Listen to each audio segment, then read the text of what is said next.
সরকার প্রধান হিসেবে সব ধরনের ষড়যন্ত্র ভারত এবং হাসিনার ব্যর্থতায় পর্যবসিত হয়েছে শুধুমাত্র ডক্টর মোহাম্মদ ইউনূসের কারণে। দক্ষিণ এশিয়ায় ইতিহাস সৃষ্টি করলো, রেকর্ড করলো। নিকটবর্তী এরকম কোনো এক্সাম্পল দেখাতে পারে না। অন্তর্বর্তীকালীন সরকারের মাননীয় প্রধান উপদেষ্টা প্রফেসর ইউনূস জরুরি এবং যুগান্তকারী একটা ঘোষণা দিয়েছে। বাংলাদেশে বহু হিন্দুকে লক্ষ লক্ষ মন্ত্রী দখল করছে জবরদস্তি। আমি চাই ইস্টার্ন বাংলাদেশে চিরতরে ধ্বংস হয়ে যাক। গোয়েন্দা যারা আটকা করছে ভাই, সাব্বাসী জানাইতে চাই, ধন্যবাদ জানাইতে চাই আমাদের দেশের গোয়েন্দা বাহিনীকে। বুঝতে পারছেন, তারা হামলো, র এজেন্ডা হাইয়া গেল, যা করার এখনই করে ফেলান। আমি চাই শেখ হাসিনার বিচার, কারণ এই যে পুলিশরা গুলি করছে, এই পুলিশের মা বাপ ছিল শেখ হাসিনা। জাতিসংঘের মহাসচিব বা সেক্রেটারি জেনারেল হওয়ার পথে দৌড়ে এগিয়ে আছেন doctor Mohammad Yunus. It could happen. মামলাটাকে আরো সহজ করে দিছে। কিভাবে সহজ করছে? উনি বলছিল না আমার বিরুদ্ধে 225টা মামলা হয়েছে, তো তাহলে 225 জনকে হত্যা করার লাইসেন্স পাইয়া গেলাম। বলছে না ভাই, মারহাবা মারহাবা মারহাবা। আল্লাহ হয়তো কবুল করছে লম্বা সময়, প্রায় 16 বছর। তো 16 বছর পরে যে পদক্ষেপ শুরু হয়েছে, ধন্যবাদ দিই তার এই বেকা সিদ্ধান্তের জন্য, যেই সিদ্ধান্তের জন্য অপেক্ষা করছে। শেষ করেন আমার 4-4টা পেজ নষ্ট হয়েছে, যতটুকু মন খারাপ ছিল আজকের এই নিউজটা দেখার পর, এটা আপনাদের সামনে আনার পর আমার অনেকাংশে মন ভালো হয়ে গেছে। আছে ডক্টর ইউনূস স্যারের চোখ তো আছে, তাজুল ইসলামের চোখ তো আছে, শিশির মনিরের। হ্যাঁ ভাই, ভয়েস অফ শহীদ ওনারাই হচ্ছে শহীদের কণ্ঠ, শহীদদের ভয়েস ওনারা, শহীদের কণ্ঠ ওনারা। আসসালামু আলাইকুম প্রিয় দর্শক শ্রোতা, আশা করি সবাই ভালো আছেন। নতুন একটি ভিডিওতে সবাইকে স্বাগতম। বাংলাদেশের এই মুহূর্তের রাজনৈতিক প্রেক্ষাপট নিয়ে ভিডিওর শুরুতেই বেশ কিছু ভিডিওর অংশ বিশেষ আপনারা দেখেছেন। মূলত আজকের এই ভিডিওটিতে সেই সকল ভিডিওর বিস্তারিত আলোচনা দেখতে পারবেন। ভিডিওর শুরুতে যে সকল ভিডিও দেখেছেন তা থেকে হয়তো ইতিমধ্যেই আন্দাজ করতে পেরেছেন আজকের এই ভিডিওটি কতটুকু গুরুত্বপূর্ণ হতে চলেছে। অতএব চলুন না টেনে একটি লাইক দিয়ে সম্পূর্ণ ভিডিওটি দেখে আসি।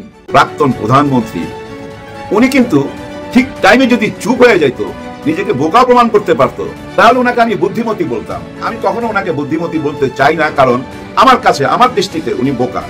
কারণ কি জানেন, উনি যখন দেখলো যে আন্তর্জাতিক বিচার ট্রাইব্যুনালে বিচার ওপেন হয়ে গেছে, আর আন্তর্জাতিক বিচার ট্রাইব্যুনালটা যে কি উনি তো জানে, কারণ এই ট্রাইব্যুনালেই উনি অনেককেই ফাঁসিতে ঝুলাইছে। এর ক্ষমতার সম্বন্ধে ওনার জানা আছে তো, তাই না?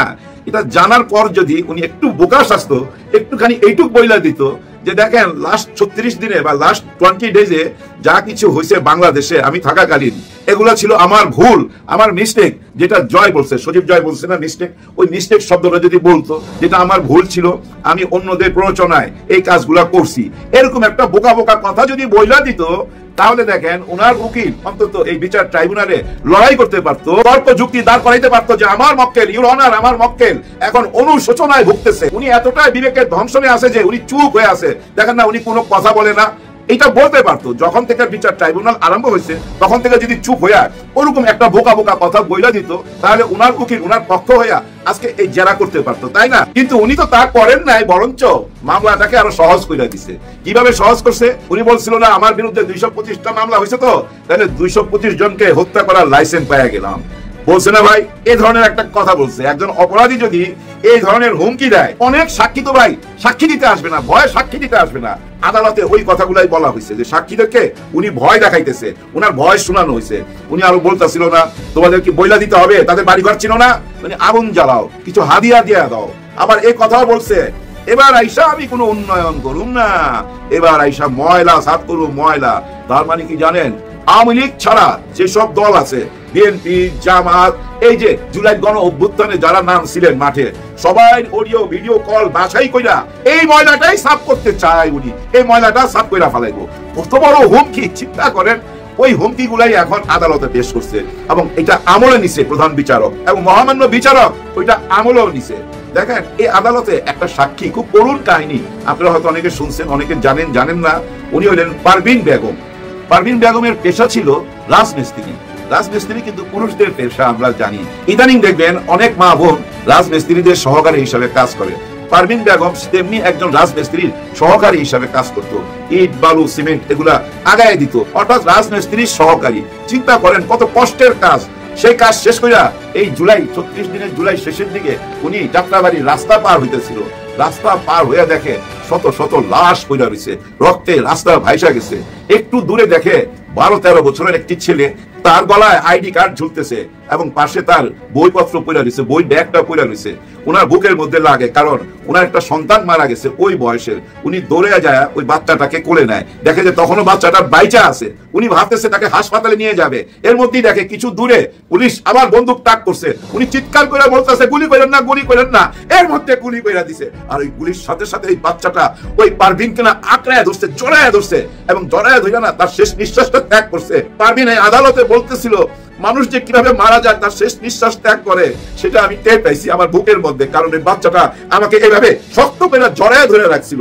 তারপর একটা টাইমে ঢইলা পড়ছে, আর পারভিনও তখন তার সাথে সাথে রাস্তায় শুয়ে পড়ে। আর উনি একটুখানি মাথা উঁচু করে দেখার চেষ্টা করছে যে আর কোনো গুলি হবে কিনা বা কে গুলি করতেছে।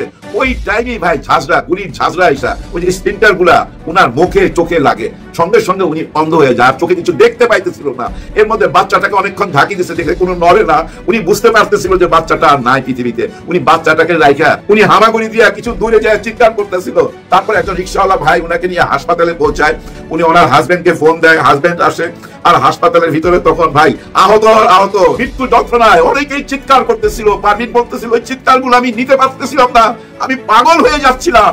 তখন বিচারক ওনাকে জিজ্ঞাসা করছে আপনি কি চান? আমি চাই শেখ হাসিনার বিচার, কারণ এই যে পুলিশরা গুলি করছে, এই পুলিশের মা বাপ ছিল শেখ হাসিনা। শেখ হাসিনার অনুমতি ছাড়া এই পুলিশ গুলি করে নাই। আমি ওই শেখ হাসিনার বিচার চাই। উনি আরো একটা কথা বলছে যেটা সবাইকে কাঁদাইছে এখানে, মাননীয় বিচারক দেখেন আমার পেটে এখন একটা সন্তান, আমার দুইটা সন্তান বাসায়, আমি অন্ধ, আমি আমার জীবনটা কিভাবে পার করব? কিন্তু আমি আপনাদের কাছে কোনো সাহায্য চাচ্ছি না, আমি চাচ্ছি বিচার।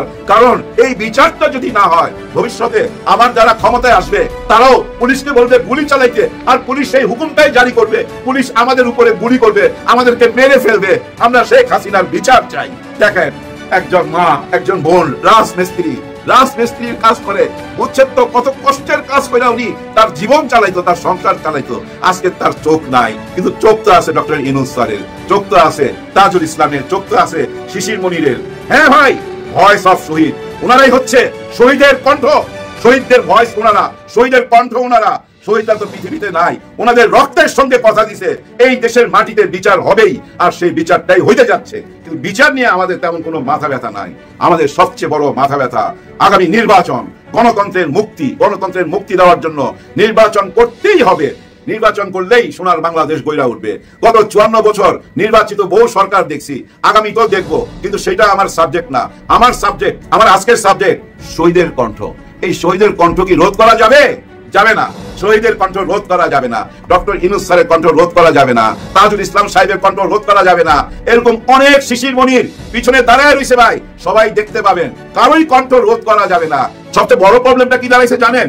সবচেয়ে বড় দলের সাথে বড় প্রবলেমটা এই 72-এর সংবিধান, 74-এর সংবিধান, ওই সংবিধানটা পরিবর্তন করতে চায় না, ওই সংবিধানে হাত দিতে চায় না। এই জুলাই সনদপত্রের নামে যা কিছু লেখা হয়েছে সব কিছু আমরা সংসদে বৈঠক করুন।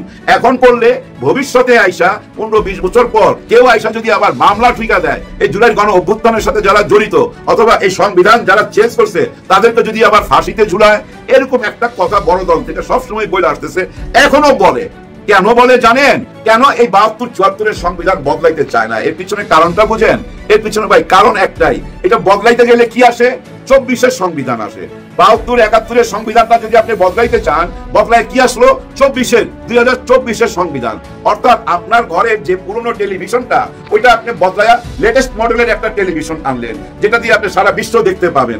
ওই টেলিভিশনটা আনলে পুরান টেলিভিশনটা তো আপনাকে ফেলে দিতে হইতাছে। তার মানে পুরনো সংবিধানটাকে ফেলে দিতে হইতাছে। আর পুরনো সংবিধানটা ফেলে দিলে ওনাদের রাজনীতির অনেক বয়ান ফেলে দেওয়া হয়, অনেক কথাই ওনারা বলতে পারবে না। কোন কথাগুলা, যেই কথাগুলা 13-14 মাস বলতে বলতে এখন আইসা থামছে, ওই যে স্বাধীনতার পক্ষে বিপক্ষে, ওই খেলাটা আর খেলতে পারবে না। কারণ স্বাধীনতার বিপক্ষে যারা, তারাই তো 24-এ আইসা নতুন একটা সংবিধান দিল।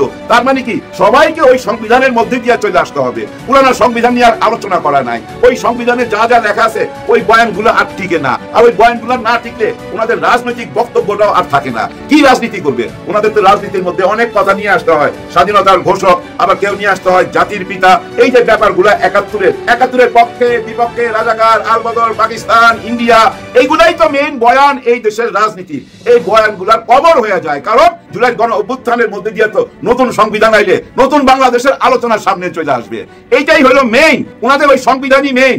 পারভিন যে চোখে অন্ধ, তার যে পেটে সন্তান, তার ভবিষ্যৎ কি হবে সেটা নিয়ে কারো চিন্তা নাই।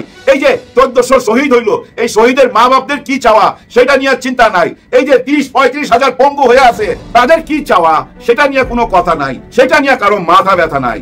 সবাই মাথা ব্যথা, তাড়াতাড়ি নির্বাচন দেন, নির্বাচিত সরকার এসে সব ঠিক করে ফেলাবে। কিন্তু এটা তো অনেকেই বিশ্বাস করে না, আমরা বিশ্বাস করি না। যারা শহীদ তারাও ভাই ওপার থেকে এই কথা বিশ্বাস করে না। আর জীবিত শহীদরা তো পড়েই না। হাসনাত আব্দুল্লাহ, এই যে নাহিদ ইসলাম, সার্জিস, এরকম অনেক শত শত না ভাই, হাজার হাজার লক্ষ লক্ষ শহীদ বাইচা আছে, যারা জুলাই গণ অভ্যুত্থানের জন্য রাস্তায় নামছিল। কি কারণে রাস্তায় নামছিল এটা তো ভাই এখন আয়নার মতো পরিষ্কার, তাই না আমাদের কাছে? কি কারণে দেশের সমস্ত অর্গান প্রশাসনের সর্ব অ্যাঙ্গেল থেকে উনাকে সাহায্য করছিল এই অপরাধগুলো করার জন্য। ভাই সাধারণ কোনো অপরাধ না তো ভাই, সাধারণ কোনো অপরাধ না। আল কোরআনে লেখা আছে একজন মানুষকে হত্যা করা মানে সারা মানব জাতিকে হত্যা করা। কিন্তু এই কথা কি আমরা মানছি? আল্লাহ যে বলছে এটা জুলুম, এটা। আমি আশা করছি সম্পূর্ণ ভিডিওটি দেখেছেন এবং এই ভিডিওর সাপেক্ষে আপনার কি মতামত অবশ্যই কমেন্ট বক্সে জানিয়ে যাবেন। ভিডিওটি ভালো লেগে থাকলে শেয়ার করতে ভুলবেন না। আমাদের এই চ্যানেলে নতুন হয়ে থাকলে চ্যানেলটি সাবস্ক্রাইব করে চ্যানেলের পাশে থাকবেন। আর যারা ইতিমধ্যে চ্যানেলটি সাবস্ক্রাইব করেছেন তাদেরকে অসংখ্য ধন্যবাদ। দেখা হবে নতুন কোনো ভিডিও নিয়ে, ততক্ষণ সবাই সুস্থ থাকবেন। আল্লাহ হাফেজ।